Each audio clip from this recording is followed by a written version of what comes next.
I'm Cheryl. And I'm Naima. We're three Black moms.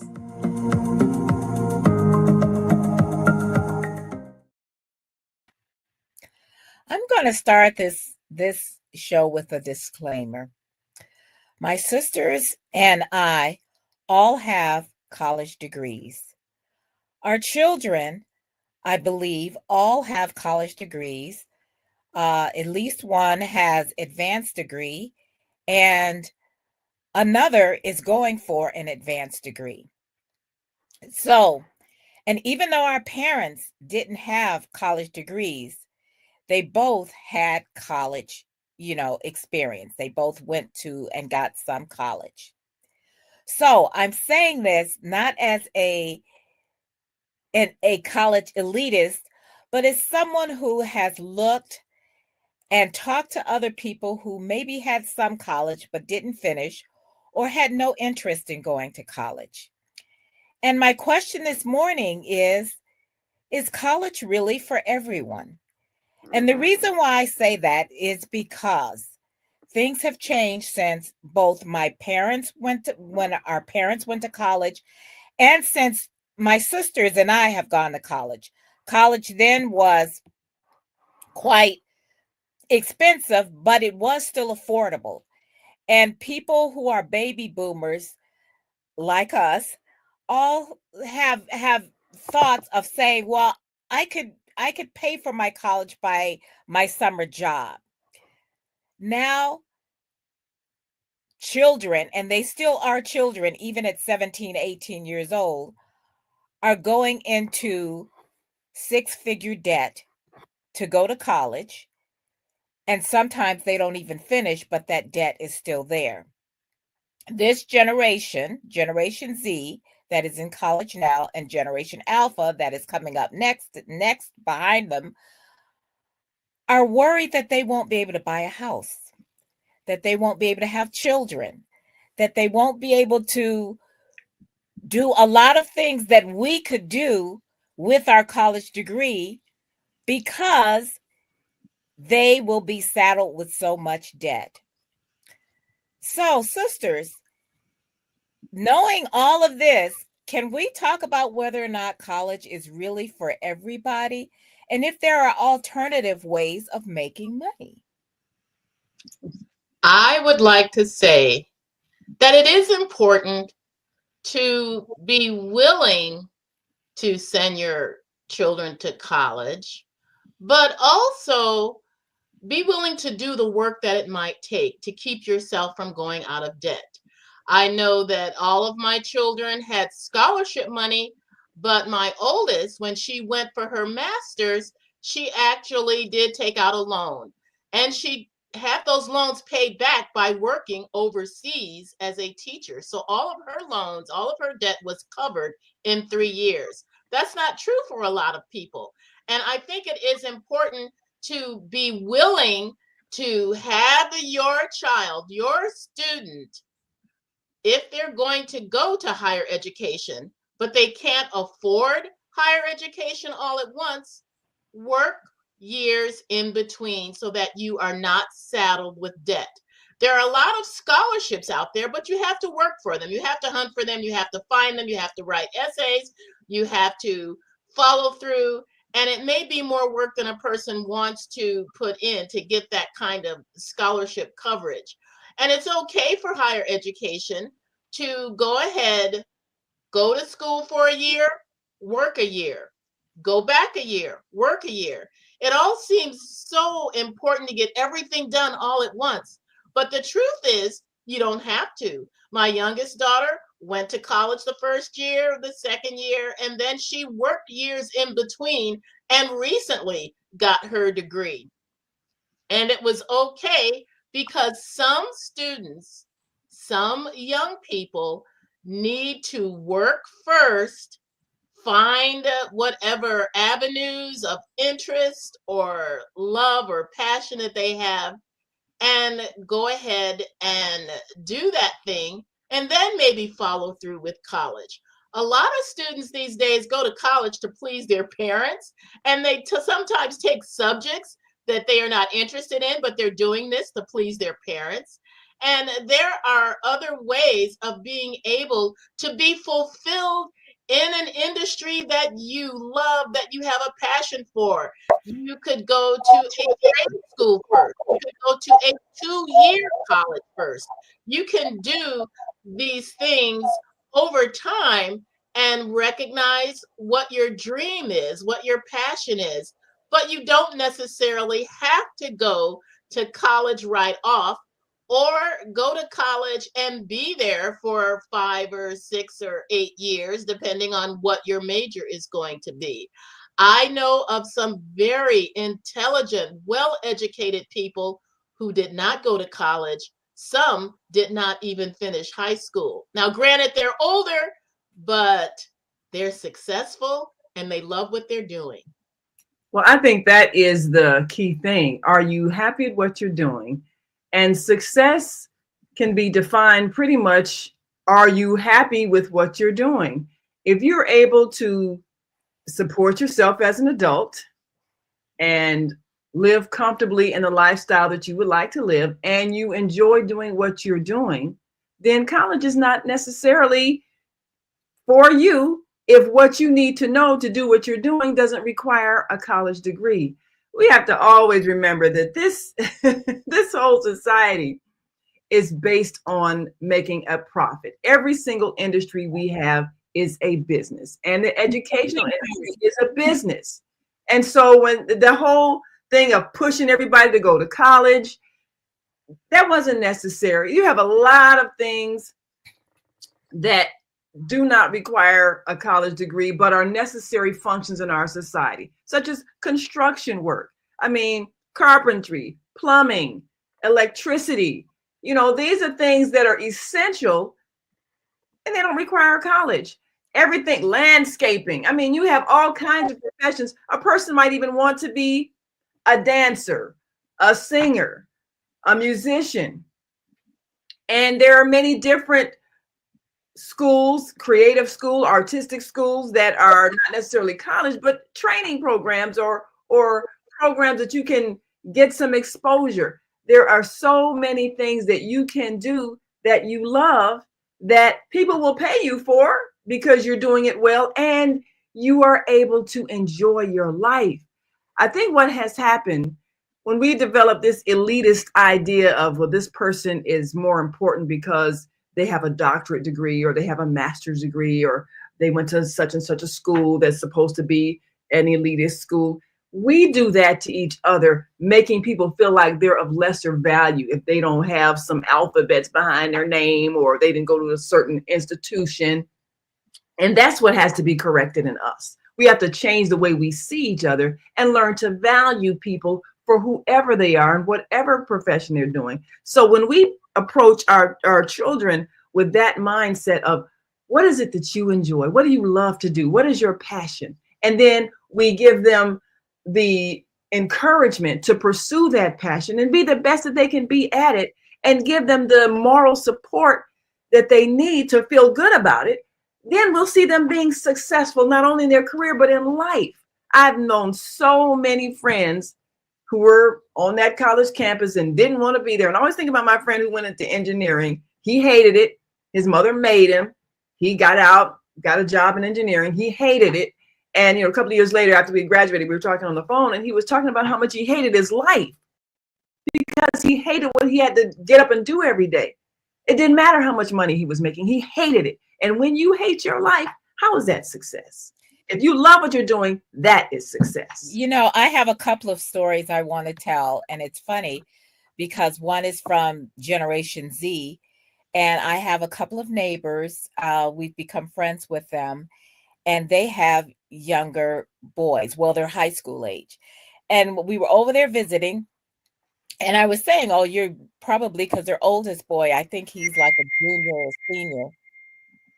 And I said, oh, you're getting ready for the college tour soon. And and the wife says, no, actually, he's thinking he doesn't want to go to college. We're thinking he's not going to go to college. He's learning a lot about computer science and coding and things like that. Some of the things will be taken by AI, but excuse me.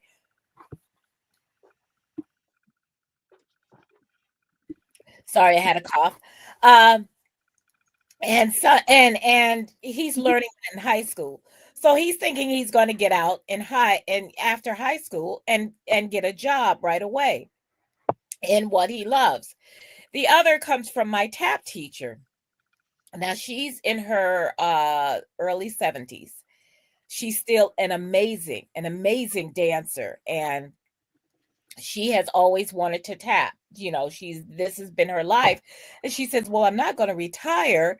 You know, I don't really have the retirement funds."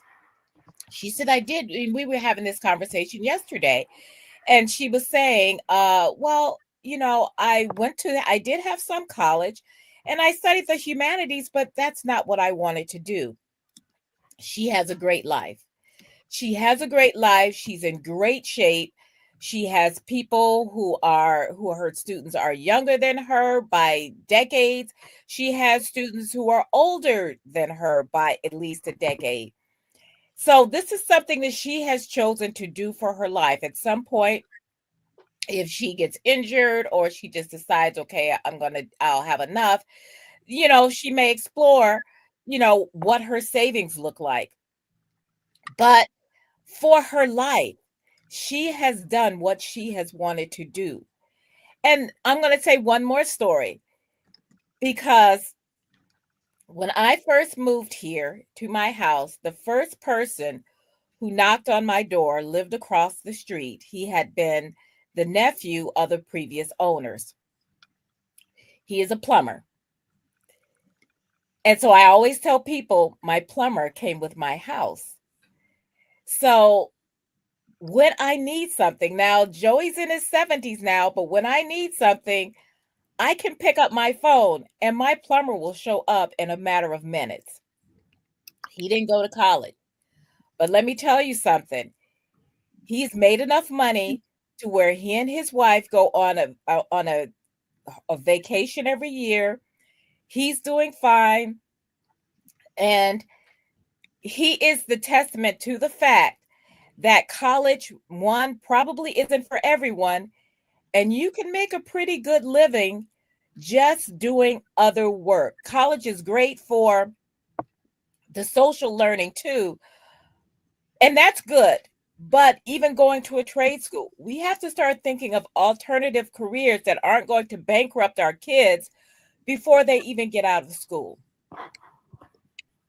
You know, even Oprah's parents were on her about getting a degree, and she's like, "Mom, I'm a national, international host of a ongoing television program. I have my own magazine. I do this. I'm giving money to children's schools in Africa." And, she's like a multimillionaire. And what do I need to go back to college for? That's the thing that you have to look at. The programming of that generation. This is what you do. You go to college, you get a degree, you get a good job. But if you have established a business where you are successful, why would you do all of that? You're not looking to get hired by somebody. You're the one who's already got the company that's hiring other people. You've done what you intend to do in life. So it's a mindset of what is success? Success is achieving the goal that you set for yourself of what you want to be. And a lot of things do not require a college degree. So if you love doing something and there's some kind of extra training that you can get and you can master that thing that you're doing and people pay you to do it and you love doing it, that's a successful life. And a lot of people that we know have not gone to college, but they are good at what they do. And like, sure, you mentioned, your plumber, the plumber who handles the house here. He was telling me his story about how it was actually a neighbor that was in plumbing that kind of took him under his wing. Same with Joey. Yep. And train him. And so now he's a master plumber. I mean, he's doing all of these things and, he's successful, very successful. Oh, incredibly. Let me tell you an amazing success story about a man that I have known for years. Okay, he's 94 now, so he's like mama's age. and Mama's generation, but it's John M. Perkins. And I'll just read a little bit from the back of this book. And the man has written like a dozen books that are in publication today. But John M. Perkins has ministered among the poor for 46 years. He founded Mendenhall Ministries, Voice of Calvary Ministries, and Harambee Christian Family Center and Preparatory School, and was co-founder of the Christian Community Development Association. Today, he directs the John M. Perkins Foundation for Reconciliation and Development. He was the publisher of Urban Family Magazine and author of 12 books. Now, despite dropping out of grade school, this man's story is that he dropped out of school at the 3rd grade. A lot of things happened to him. He actually today holds 8 honorary degrees from the directors of World Vision, Prison Fellowship, National Association of Evangelicals. And his story is that his brother died in his arms. He was shot by a deputy marshal. He was beaten and tortured by the sheriff and state police.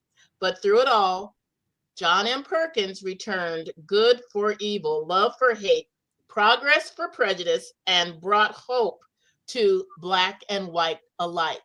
Now, this is a man who runs a ministry in Mississippi and who, of course, now he's 94 years old. But like I said, he did not even finish grammar school. And there are a lot of things that happened in his life that brought him to where he is today. My favorite book that I'm actually writing my 8-page thesis for the class Black American Literature that I'm taking, Let Justice Roll Down. This is my favorite book of all the books that he's written. And but this man did not go to college. He did not even finish grammar school. But look what he has done with his life today.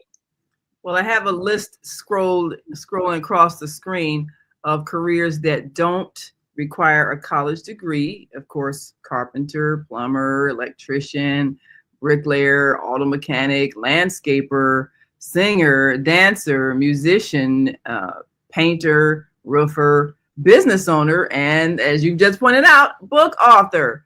You see, you don't have to go to college to write a book, and there are many successful authors of books that have not gone to college, many successful business owners that did not go to college. And a business is just basically you're selling something to people, and you do it in an organized fashion.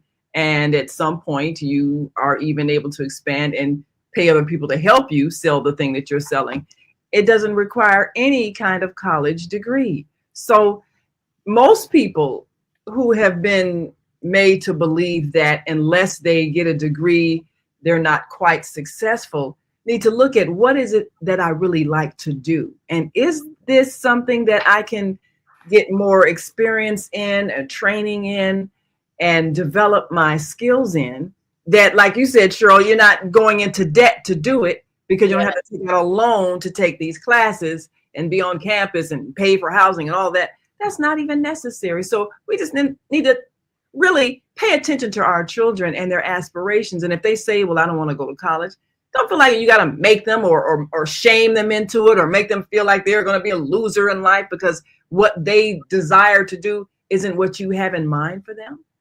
And I had a friend who she was taking, well, she did not have a very good counselor who cared about her. She was Mexican American, and she was going to college, but she didn't really know what she wanted to do.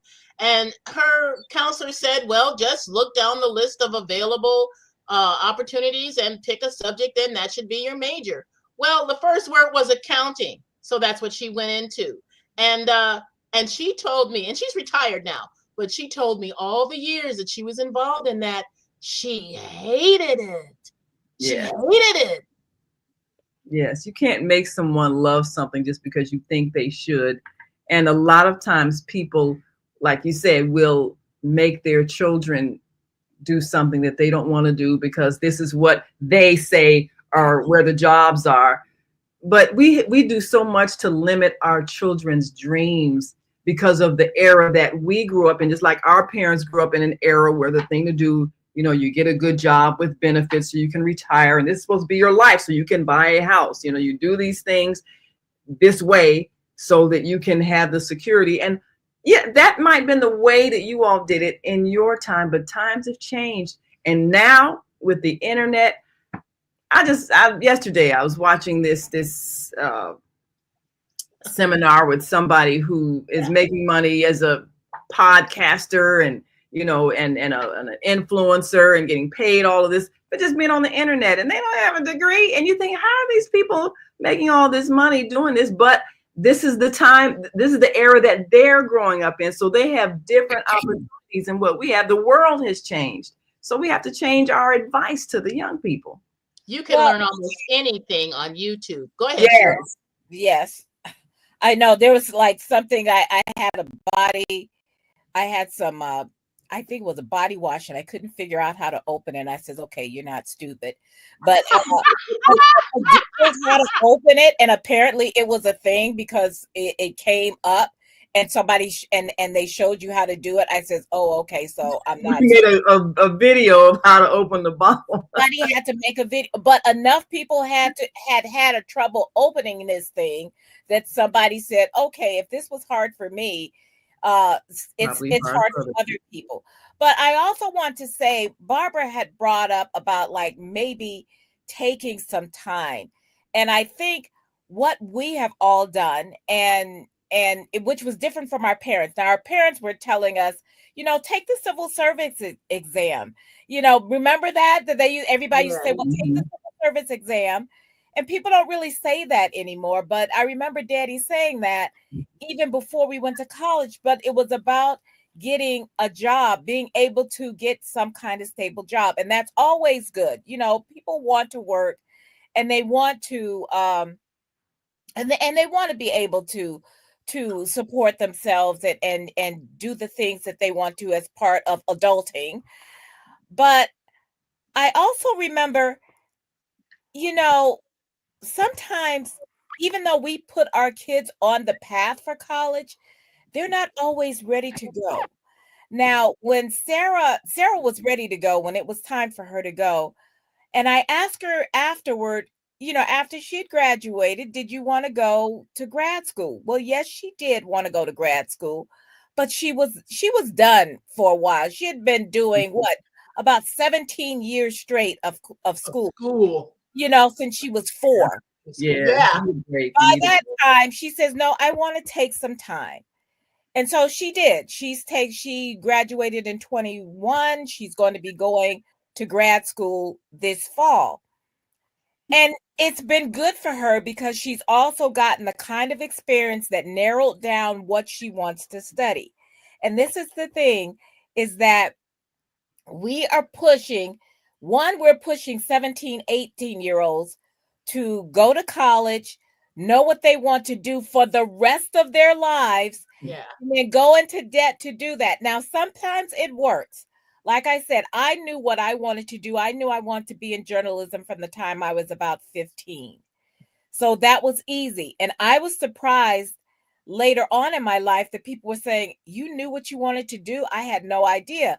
And they were going to college where they were still going into the junior year and not declaring to figure it out. They hadn't figured it out. And now when I talk to kids, and I talk to college students because I teach in a college, and I tell them, don't look for your dream job, look for your first job. Right. And understand that what you want to do at 18, 19, even 25 may not want to be what you want to do at 35. We can keep changing.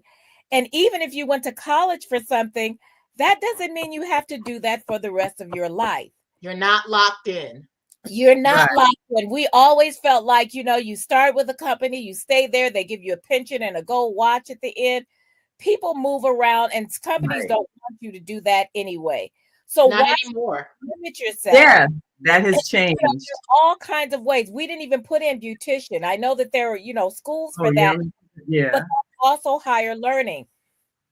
Now, in the coming weeks, we hope to get some people on that have chosen other ways of advancing learning. And one other thing, remember the show or the movie, The Days of Wine and Roses? I was thinking about that the Yes. other day. Yeah. And her father gave her a set of encyclopedia and told her, if you read every single one, that's the equivalent of a college degree. Mm. We don't really have encyclopedias anymore, but Yeah. there are other ways of learning. If you go to your library and you read everything you can get your hands on, you are getting the knowledge that college may give you, and you are still honing your critical learning, your critical Skills. thinking skills. You're learning a lot, but don't limit yourself and don't lock yourself in. If you're not sure, it's okay not to be sure. Who of us, other than somebody like me who was 40 when I was born, know exactly what to do? And Born even gold. then, I ended up doing things that I hadn't dreamed of. I had no idea that I could, in my career, I would be teaching college. I would be teaching. That wasn't on my life plan. Yeah. So you never know what you're going to become. And as the saying says, life is a journey, not a destination. So you Right. might do many, many things before you finally do retire or whatever. And some people never retire. Some people do what they love doing forever. Ever. And they live out their lives doing that thing that they do. So And what's don't the have to retire test? either. I was going to say that a job that you love that you would do for free because you love it so much and getting paid is the icing on the cake. That's it. That's success.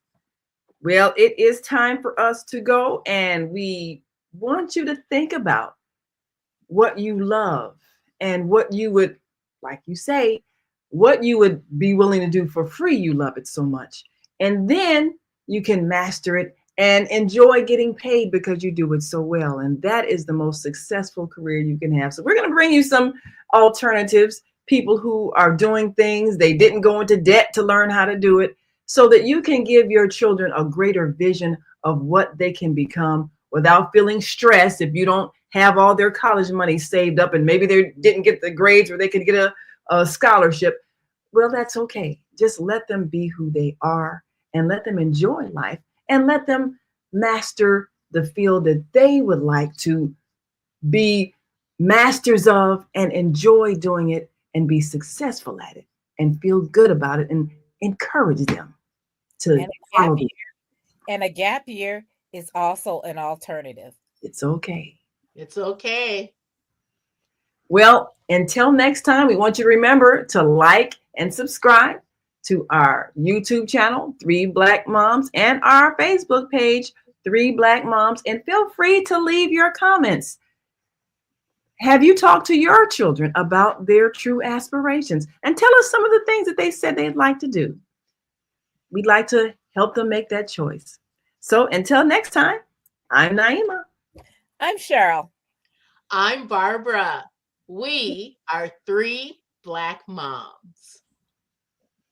And we will see you next time on 3 Black Moms.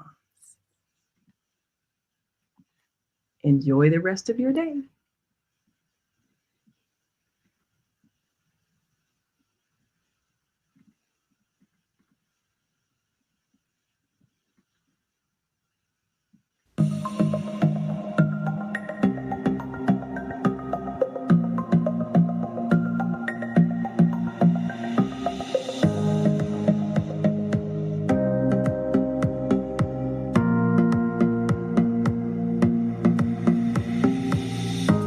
Hi, I'm Barbara.